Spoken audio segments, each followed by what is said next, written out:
एक गुरु और शिष्य जंगल से होते हुए अपने गांव जा रहे होते हैं। अंधेरा काफी हो चुका था।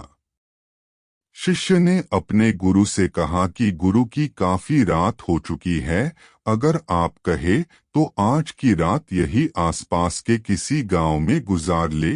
गुरु जी ने अपना सर हिलाया और वो आसपास के गांव में एक छोटे से घर के पास जाकर रुके।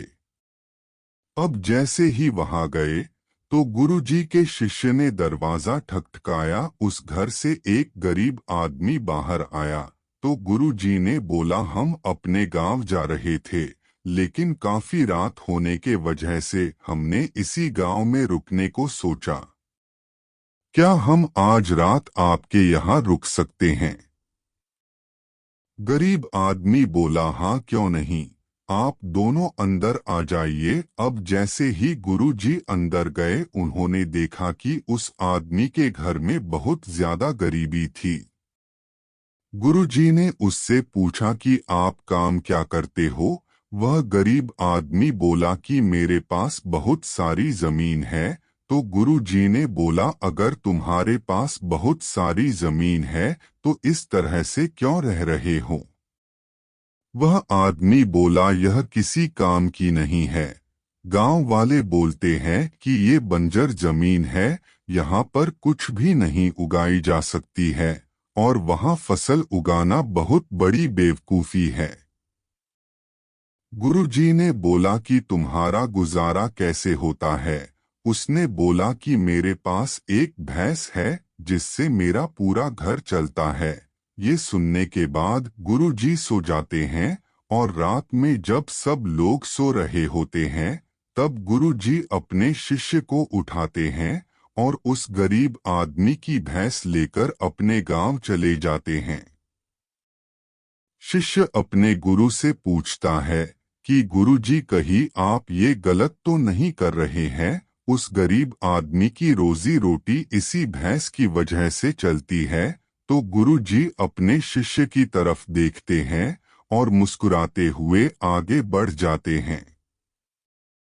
उस बात को तकरीबन 10 साल गुजर जाती है और जो गुरु का शिष्य था वह बहुत बड़ा गुरु बन चुका था। तो एक दिन उन्हें उस गरीब आदमी की याद आती है कि मेरे गुरु ने उस आदमी के साथ अच्छा नहीं किया था। मुझे एक बार चलकर देखना चाहिए कि वह आदमी अब किस परिस्थिति में है।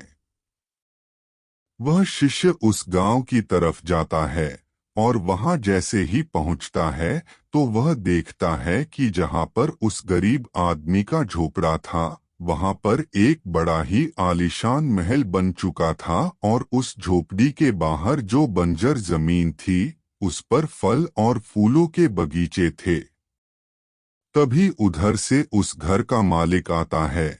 शिष्य उसे पहचान लेता है और उस आदमी को बोलता है, तुमने मुझे पहचाना? मैं अपने गुरुजी के साथ आया था, हमने एक रात के लिए आपके यहाँ रुके भी थे।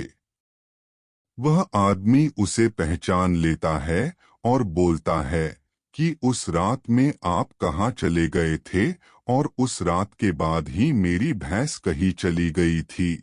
मेरे पास कोई रास्ता नहीं था तो मैंने अपने जमीन पर मेहनत की और फसल निकल आई और आज मैं इस गांव का सबसे बड़ा और सबसे अमीर आदमी बन चुका हूँ। ये सुनने के बाद शिष्य के आंखों में अपने गुरुजी के लिए आंसू आ गए और उसे ये बात अब समझ आई और वो रोने लगा।